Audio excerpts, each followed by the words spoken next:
Ini aja dulu stretchingnya nanti aja. Oke. Jadi untuk konteks Hetalia itu adalah series di mana karakter di anthropomorphize atau dikarakterisasi menjadi personifikasi negara. Nah, gara-gara personifikasi negara itu orang-orang jadi menyukai Hetalia gara-gara karakternya itu sendiri, bukan karena aspek sejarahnya itu. Dan orang-orang yang menyukai karakter-karakter itu jadi lebih ingin tahu tentang negara-negara tersebut. Misalnya ada orang yang menyukai karakter Hetalia Indonesia dari Jepang, dan orang Jepang itu ingin lebih mengetahui Indonesia lewat artikel, YouTube video, pengen nyobain makanannya, pengen sekolah di sana dan lain-lain.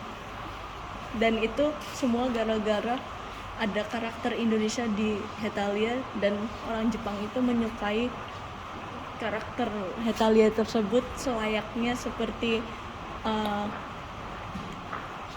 orang menyukai karakter fiksional dalam anime-anime lain. Nah, untuk research ini dipakai teori parasocial theory dan dual coding theory. Untuk parasocial theory itu di mana orang merasakan affection yang one-sided terhadap sebuah tokoh. Misalnya pada idol culture di Jepang, di mana fans sebuah idol itu mengartikan perkataan I love you dari idolnya itu sebagai sesuatu yang personal instead of something yang memang harus dilakukan biar menetapkan fanbase-nya itu. Jadi dari itu that's why ada fan meet and greet itu diadakan karena untuk interaksi parasosial itu, seakan-akan mereka saling kenal dan saling temenan gitu, padahal in reality itu cuman parasocial relationship. Nah, parasocial relationship ini bisa kaitkan juga dengan karakter fiksi, di mana karakter fiksinya itu seakan-akan dianggap sebagai karakter asli. Jadi misalnya budaya oshikatsu, di mana seseorang membeli makanan dan minuman kesukaan karakternya itu berdasarkan favorit karakternya itu, dan dia suka makan itu gara-gara karakternya itu, dan dia foto bareng karakternya dengan minuman makanan itu. Jadi dari situ terlahirlah parasocial relationship. Dan teori satunya lagi itu dual coding theory, di mana teori ini menjelaskan bahwa manusia itu lebih gampang mengingat sesuatu kalau ditunjukkan gambar instead of cuman verbal doang. Misalnya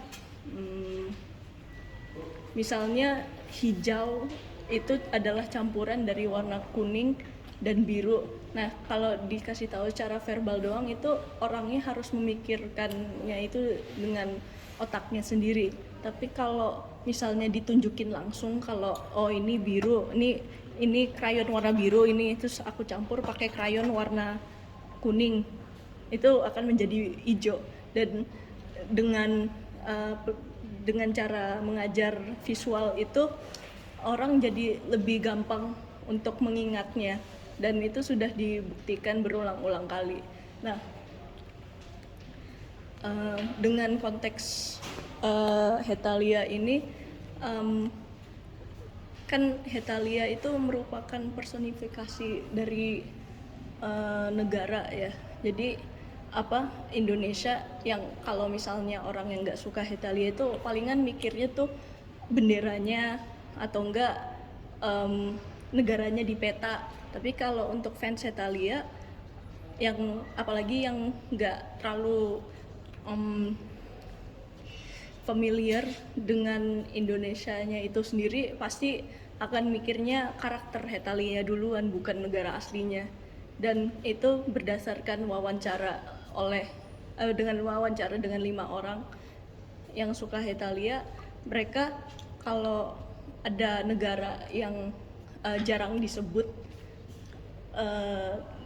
secara general, dan kayak bukan Inggris, bukan Amerika, tapi kayak Liechtenstein atau Burundi.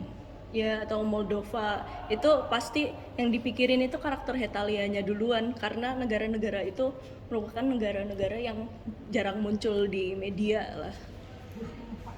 Nah, dengan personifikasi negara itu, orang-orang yang suka Hetalia jadi lebih gampang mengingat negara-negara yang kurang famous itu. Jadi orang tahu, oh ada Moldova, ada Seychelles, ada Liechtenstein. Tapi itu nggak ada karakter Hetalia. Nah, ya begitu. Jadi dengan Hetalia ini, dengan menggabungkan parasocial relationship dengan sebuah karakter, dengan dual coding theory yang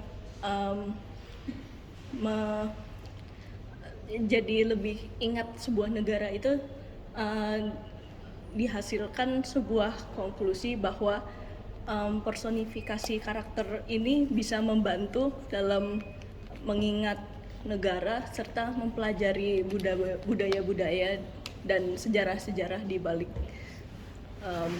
negara-negara yang disukai oleh penyuka Hetalia tersebut. Dan kebetulan Hetalia itu Eurocentric, karena authornya pada awalnya ingin menceritakan kejadian World War I dan World War II. Jadi lebih dari 50% dari karakter-karakter yang ada di Hetalia sekarang itu adalah karakter Eropa, dan dan it's a no-brainer kalau karakter-karakter yang paling disukai itu adalah karakter-karakter Eropa tersebut. Dari wawancara yang aku lakukan terhadap 5 orang itu karakternya semua, favorit karakternya itu semuanya dari Eropa.